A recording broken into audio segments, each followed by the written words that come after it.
நாடாண்ட நாடார் சமுதாய சொந்தங்கள், தமிழின சகோதரர்கள் அனைவருக்கும் வணக்கம். தெய்வத்திரு தானலிங்க நாடார் அவர்களுடைய பிறந்த தினம் இன்று. இந்து முன்னணியின் முதல் மாநில தலைவர் என்ற பெருமைக்குரியவர். உங்கள் அரசாங்கத்தாலும் காவல்துறை அதிகாரிகளாலும் எங்கள் இந்து மக்களுக்கு பாதுகாப்பு தர முடியவில்லை என்றால் உங்களுடைய காவல்துறை அதிகாரிகளை திருப்பி அழைத்து செல்லுங்கள் என்று அன்றைய முதல்வர் எம்ஜிஆருக்கு சவால் விட்டவர். இந்து மக்களுக்கு பாதுகாப்பாக நின்று கன்னியாகுமரியில் பல தடைகளை தாண்டி இந்து மாநாட்டை நடத்தியவர்.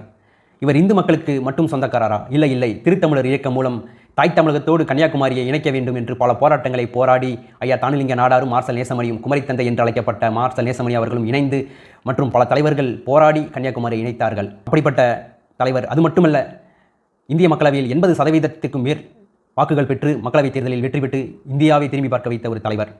அவருடைய பிறந்த தினத்தில் அவர் புகழை உங்களோடு பகிர்ந்து கொள்ள மகிழ்ச்சி அடைகிறேன். நன்றி, வணக்கம். தூத்துக்குடி விக்னேஷ் கார்த்திக். ஐயா தானலிங்க நாடார் புகழ் ஓங்கி ஒலிக்கட்டும். அவர் நம் சமுதாயத்தில் பிறந்ததால் நம் சமுதாயம் சார்பில் ஐயாவின் புகழை ஓங்கி ஒலிக்கச் செய்வோம் இளைய தலைமுறையை. நன்றி, வணக்கம்.